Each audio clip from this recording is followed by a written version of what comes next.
Hi friends, Ketan Rawal के साथ biology में स्वागत है आप सबका। आज जो फ्रेंड्स हम पढ़ने जा रहे हैं जिस टॉपिक को, क्या है? इम्यूनिटी। हमने पूरा डिसीज़ बराबर पढ़ लिया है। अब आज का हमारा टॉपिक जो है वो क्या है? इम्यूनिटी है। इम्यूनिटी हम बहुत जानते आए हैं। इम्यूनिटी के बारे में हम बहुत बार बात भी करते हैं कि तुम्हारी इम्यूनिटी कम है, तुम्हारी ज़्यादा है, इम्यूनिटी होनी चाहिए, ये वो। तो अब जो है हम थोड़ा साइंटिफिक बेसिस पे देखेंगे, क्योंकि एक्चुअली जो है हम चीज़ें बहुत ही रफली बेसिस पे हमें याद है। साइंटिफिक बेसिस क्या होता है, इम्यूनिटी कैसी होती है, इम्यूनिटी का होना क्या है, इम्यूनिटी का ना होना क्या है, किस किस टाइप की इम्यूनिटी होती है और क्या काम करती है, वो हम देखेंगे। बराबर। तो इम्यूनिटी क्या है? हमारी बॉडी की एबिलिटी ऑफ बॉडी। क्या एबिलिटी की? कौन सी body? Protect against all type of foreign particles या foreign bodies. Protect against all type of foreign bodies. कौन कौन सी फॉरेन बॉडी जो है जिससे हमारी बॉडी जो है हमें बचाती है, वो फॉरेन बॉडीज़ क्या है? बैक्टीरियाज है, बैक्टीरिया है, वायरस है, फंजाई है, प्रोटोजोन्स है। जो भी जिस भी टाइप की फॉरेन बॉडीज़ है उससे हमारी बॉडी को ये इम्यूनिटी बचाती है। अब देखो, एक चीज़ है वायरस, जिससे एक वायरस से हमारी इम्यूनिटी इसके खिलाफ काम नहीं कर पा रही, तो कितने हाल ख़राब हो गए। मास्क पहन के घूमना पड़ रहा है। बराबर। तो ये जो चीज़ें हैं, हमारी इम्यूनिटी जो है फॉरेन बॉडीज से हमको बचाती है। बराबर। ये मैंने इसलिए रफली लिखी है आपकी डेफिनेशन, क्योंकि आपके नोट्स में लिखी हुई है। बराबर। तो इसको वहाँ से आप बराबर चीज़ को पढ़ लेना। अब देखो, इम्यूनिटी का होना क्या है। इम्यूनिटी को क्या कहते हैं? Disease resistance and lack of immunity को क्या कहते हैं? ससेप्टिबिलिटी। ये है डिसीज रेसिस्टेंट और ये ससेप्टिबिलिटी। हम कहते हैं ना कि भाई ससेप्टिबल है या डिसीज प्रॉन है। बराबर। ये इम्यूनिटी होना डिसीज रेसिस्टेंस है और इम्यूनिटी ना होना को ससेप्टिबल या डिसीज प्रॉन कहते हैं, जिसको डिसीज होने की संभावना जो है वो ज़्यादा है। क्लियर हो गया? अब कौन कौन सी टाइप की इम्यूनिटी होती है हम क्या देखेंगे। टाइप्स ऑफ इम्यूनिटी क्या है, किस किस टाइप्स की इम्यूनिटी होती है, या इम्यूनिटी के टाइप कौन से हैं। देखो, दो टाइप की इम्यूनिटी होती है। एक जो है वो इनेट इम्यूनिटी एंड देन दूसरी जो है वो एक्वायर्ड इम्यूनिटी। फर्स्ट जो है वो क्या है? इनेट इम्यूनिटी इसको क्या कहेंगे? नॉन स्पेसिफिक और नेचुरल इम्यूनिटी, जो किसी में बदलती नहीं, सब में एक ही जितनी होती है। ये जो है वो क्या है? किसी में बदलती नहीं, लगभग सब में एक जितनी होती है। बराबर। अब दूसरी जो है वो क्या है? एक्वायर्ड इम्यूनिटी, जो अलग अलग रीजन की वजह से अलग अलग लोगों में अलग अलग होती है। बराबर। इसको स्पेसिफिक भी कहेंगे, स्पेसिफिक या एडेप्टिव भी कहेंगे, एडेप्टिव भी कहेंगे। क्लियर हुआ? अब देखो, आप जो हो, ये इंडिया है जैसे कि, बराबर, और आप जो है एक इंसान इंडिया के ये इलाके में रहता है, यहाँ पे कच्छ आएगा, और एक इंसान इंडिया के ये इलाके में रहता है, ये नॉर्थ ईस्ट है, बराबर, नागालैंड, अरुणाचल वगैरह आएगा। अब यहाँ पे ह्यूमिडिटी रहती है पूरे साल, बराबर, पूरे साल ह्यूमिडिटी रहती है, और यहाँ के डिसीज़ होने की संभावना बहुत ज़्यादा है। और कच्छ में ह्यूमिडिटी क्या, मतलब मानसून में भी ह्यूमिडिटी नहीं आती, तो यहाँ पे ह्यूमिडिटी बहुत ही कम होती है। पर यहाँ के जीव जंतु या यहाँ के जो होते हैं, देखो, जहाँ भी ह्यूमिडिटी कम हो वहाँ रेप्टाइल्स बहुत ज़्यादा होता है। डेजर्ट जो एरिया है ना, वहाँ रेप्टाइल्स बहुत ज़्यादा होता है, तो बिच्छू काट ले, सांप काट ले, ये चीज़ें यहाँ ज़्यादा होती है। और यहाँ पे बहुत टाइप के अलग अलग टाइप के जीव जंतु होते हैं। तो यहाँ दोनों के इंसान में अलग अलग चीज़ों को लड़ने के लिए ये जो एडेप्टिव इम्यूनिटी होती है वो अलग अलग टाइप की होती है। समझ में आया कि नहीं। एडेप्टिव इम्यूनिटी या स्पेसिफिक इम्यूनिटी जो होती है वो क्या है, अलग अलग टाइप की होती है, क्योंकि दोनों अलग अलग रीजन में रह रहे, अलग अलग एनवायरनमेंट में पले बढ़ रहे, तो अलग अलग टाइप की। पर ये इनेट इम्यूनिटी या non specific and natural immunity वो फिक्स होती है सबके लिए। तो आज हम देखेंगे कि ये इनेट इम्यूनिटी क्या है, किस किस तरह की इनेट इम्यूनिटी होती है और कैसे वो काम करती है, बराबर। देन हम एक्वायर्ड इम्यूनिटी पे जाएंगे। तो आज का हमारा टॉपिक क्या है, इनेट इम्यूनिटी। आज का जो है वो हमारा टॉपिक क्या है, इनेट इम्यूनिटी। अब ये इनेट इम्यूनिटी क्या है वो आप बराबर समझने का ट्राई करिए, ये इनेट इम्यूनिटी है क्या, बराबर। तो इनेट इम्यूनिटी जो है वो कितने टाइप की है, 4 टाइप की है। एक तो फर्स्ट फिजिकल,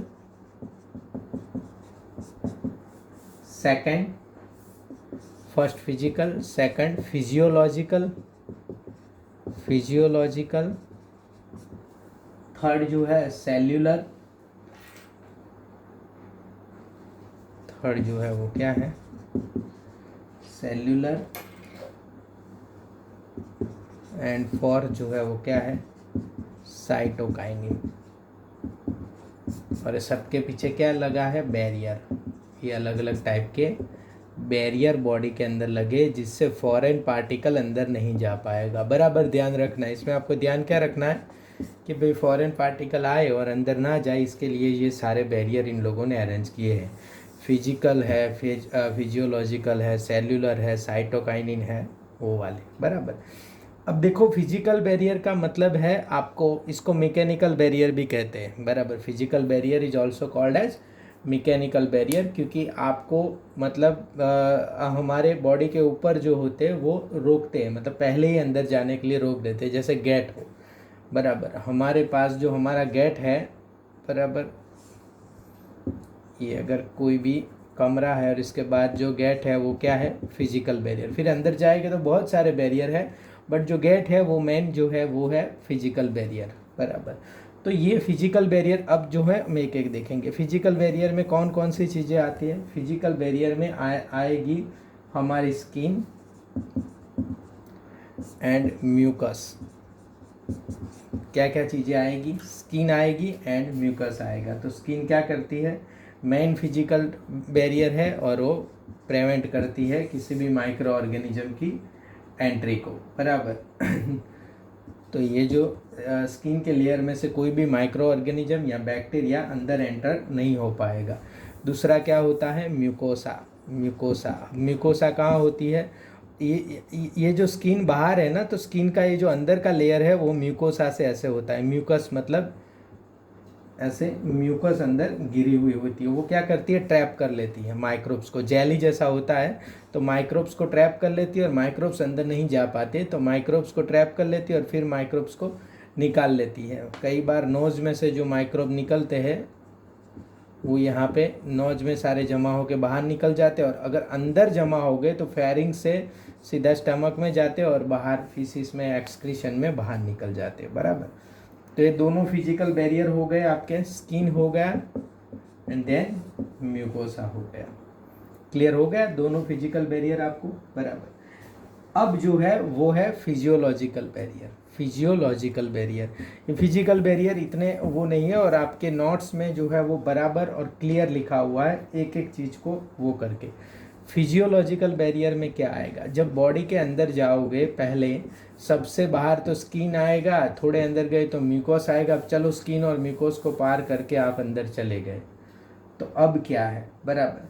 तो अभी जो है वो है फिजियोलॉजिकल बैरियर। फिजियोलॉजिकल बैरियर में कौन कौन से बैरियर आते हैं, एक तो आपका स्टमक, जब अंदर गए तो क्या है, स्टमक है, और स्टमक के अंदर क्या होता है, एसिड। तो pH of stomach, acid of the stomach या पीएच ऑफ द स्टमक जो है वो उसको मार डालेगा बहुत सारी चीज़ों का। देन जो है आप जाओगे तो इंटेस्टाइन में जाओगे तो क्या आएगा, बाइल आएगा, और बाइल में जो है ग्रोथ ऑफ माइक्रो ऑर्गेनिज्म नहीं होता, माइक्रो ऑर्गेनिज्म का ग्रोथ नहीं होता। तो एसिड ऑफ स्टमक जो है वो मार डालेगा। जब बाइल जाओगे तो बाइल जो है वो मार डालेगा। अब थोड़े वापस आ जाओ, बराबर। अब अगर कान में से कोई अंदर जाने का ट्राई करेगा तो कान में ईयर वैक्स आता है, मैंने आपको बताया था जब हम कान पढ़े थे, उसको क्या कहते हैं, सेरुमेन कहते हैं। वो कान में ईयर वैक्स आता है और वो जो है वो डस्ट पार्टिकल को या बैक्टीरिया को अंदर नहीं जाने देता, बराबर, तो सेरुमेन। अब एक दूसरा है लाइसोजाइम, ये क्या है, लाइसोजाइम जो है वो कोई भी फ्लूइड में, बॉडी के सारे फ्लूइड में लाइसोजाइम प्रेजेंट होता है, बराबर।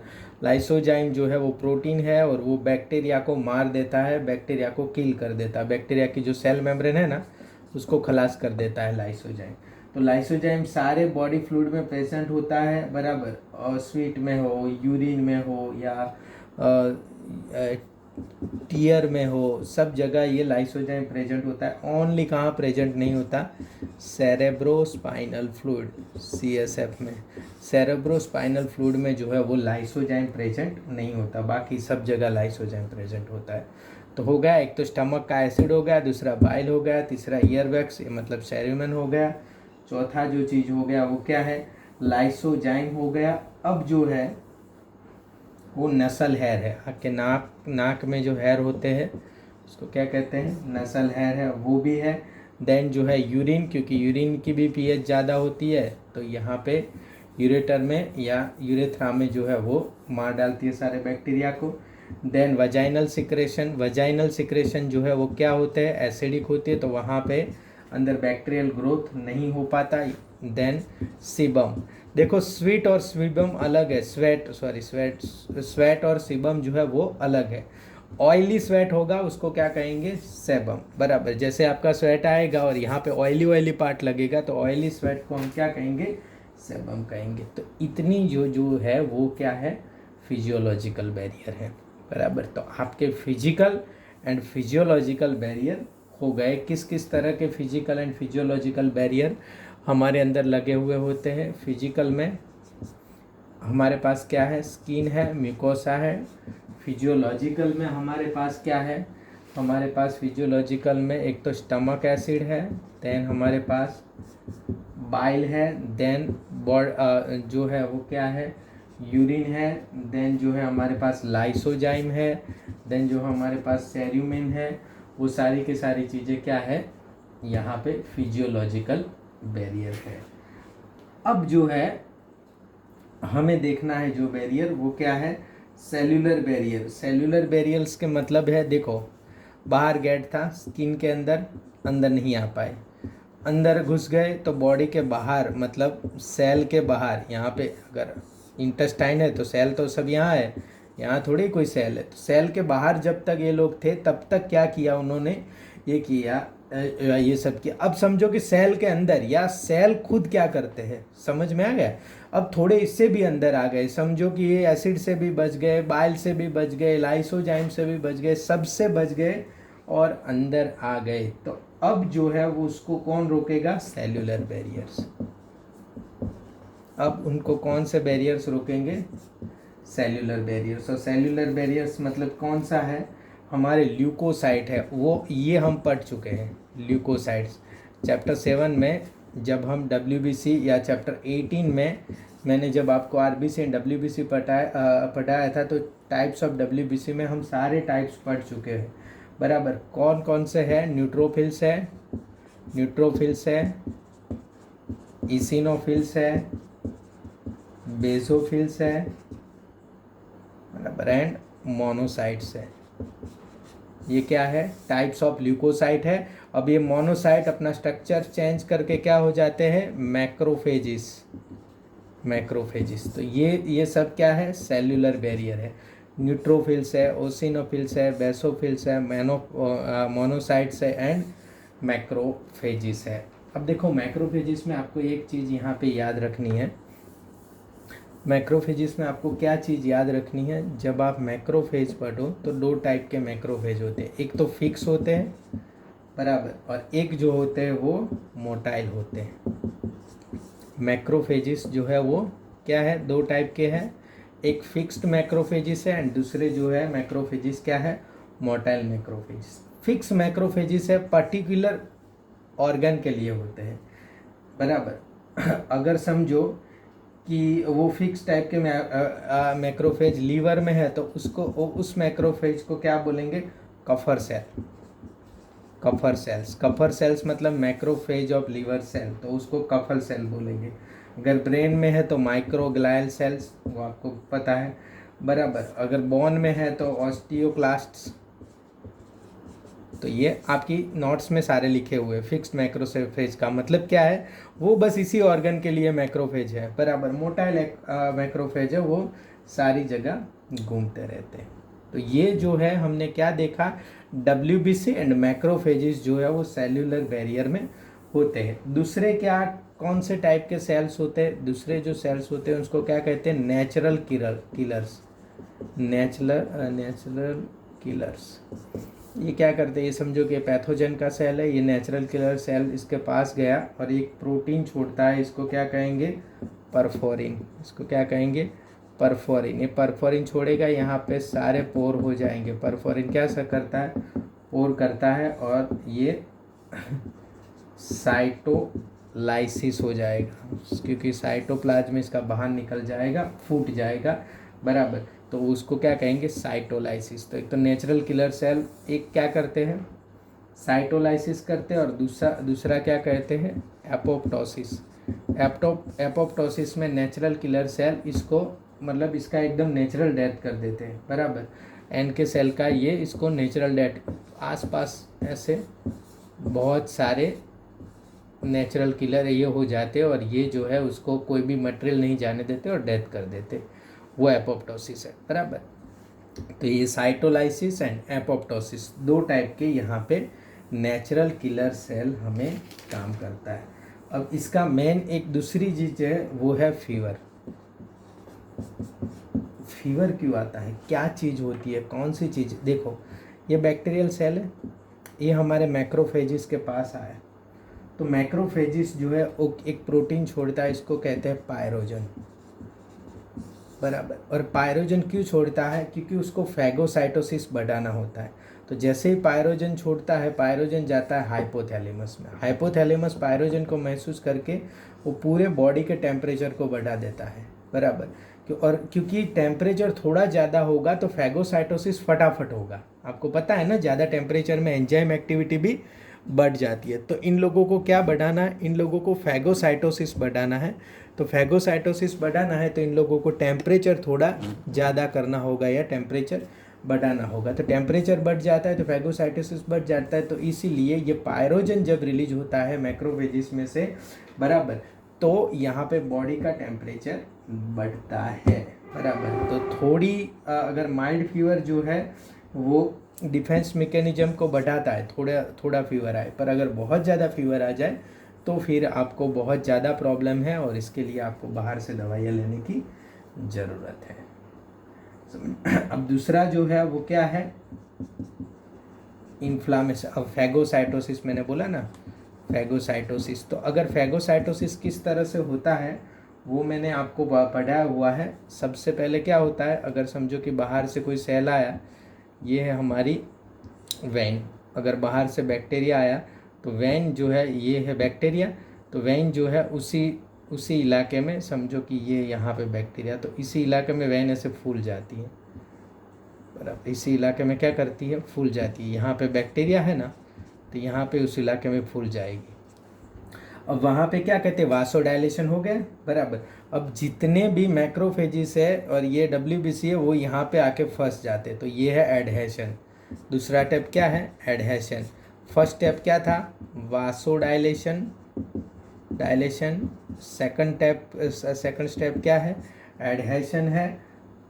थर्ड जो स्टेप है वो डायपेडेसिस है, उसको क्या कहते हैं, डायपेडेसिस। डायपेडेसिस का मतलब है यहाँ पे इसको पार करके यहाँ बाहर जाना, इसको कहते हैं डायपेडेसिस। डायपेडेसिस का मतलब है इसको पार करके यहाँ पे बाहर बैक्टीरिया की ओर जाना, वो क्या है, डायपेडेसिस। एंड देन जो है वो कीमोटैक्सिस बराबर।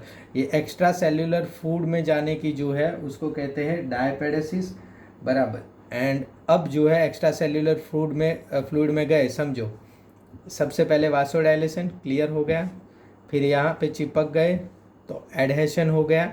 अब यहाँ पे ये तो अंदर है, पर इससे बाहर जाएंगे तो ये हो गया डायपेडेसिस, और समझो ये बाहर जाने के बाद इस बैक्टीरियल सेल के साथ जाके चिपक जाना, उसको क्या कहते हैं, कीमोटैक्सिस। बराबर, कीमोटैक्सिस के बाहर मतलब बाद क्या होगा, या अटैचमेंट हो गया। कीमोटैक्सिस के बाद जो आता है उसको कहते हैं फैगोसाइटोसिस। फैगोसाइटोसिस दो तरह से, तो अटैचमेंट हो गया, बराबर, एंड देन इंजेक्शन, बराबर। यहाँ पे वैक्यूल में, यहाँ पे इनके वैक्यूल में मटेरियल जाता है और इनको तोड़ देते हैं या फोड़ देते हैं। इसी तरह से ये होता है। क्या होता है, कैसे, vasodilation, adhesion, diapedesis, chemotaxis, attachment, and then जो है वो इंजेक्शन। क्लियर हुआ, vasodilation, adhesion, diapedesis, attachment and injection. ये फोर्थ वाला जो है वो क्या है, कीमोटैक्सिस, और फिफ्थ वाला जो है वो फैगोसाइटोसिस है। फैगोसाइटोसिस का मतलब उसको सेल को तोड़ देना, एक्चुअली पूरा प्रोसेस ही फैगोसाइटोसिस का है।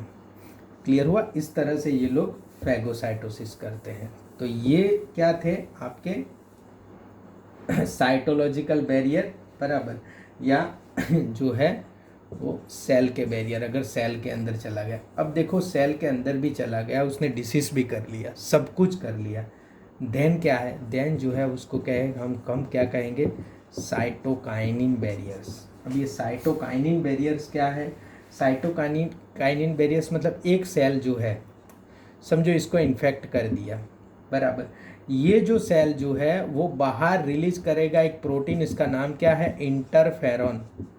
क्या है इसका नाम, इंटरफेरॉन प्रोटीन रिलीज करेगा। तो इसके बाजू वाले जो भी सेल है ना, आसपास के सेल, उसके ऊपर इंटरफेरॉन प्रोटीन जाके ऐसे चिपक जाएगा, इसके ऊपर जो है वो इंटरफेरॉन प्रोटीन जाके चिपक जाएगा। तो यहाँ पे ये लोग जो है इसको इन्फेक्ट कर पाए, इसको इन्फेक्ट नहीं कर पाएंगे। इंटरफेरॉन प्रोटीन जो है उसको क्या करेगा, प्रोटेक्ट करेगा। क्लियर हुआ, इसको क्या कहते हैं, साइटोकाइनिन बैरियर, बराबर। तो ये जो चारों थे वो क्या है, इनेट इम्यूनिटी के पार्ट थे, और इन चारों से जो है वो इनेट इम्यूनिटी बनती है। फिर से हम देख लेते हैं किस किस तरह से चारों थे या क्या ये लोग चीज करते हैं। सबसे पहले जो है वो क्या है, physical barrier, physical barrier. Then जो है वो क्या है, फिजियोलॉजिकल, फिजियोलॉजिकल। थर्ड जो है वो क्या है, साइटोलॉजिकल, साइटोलॉजिकल, एंड देन जो है वो साइटोकाइनिन। फिजिकल बैरियर में क्या था, स्किन था एंड म्यूकस था। फिजियोलॉजिकल बैरियर में क्या था, स्टमक एसिड था, बाइल था, सेरुमेन था, लाइसोजाइम था,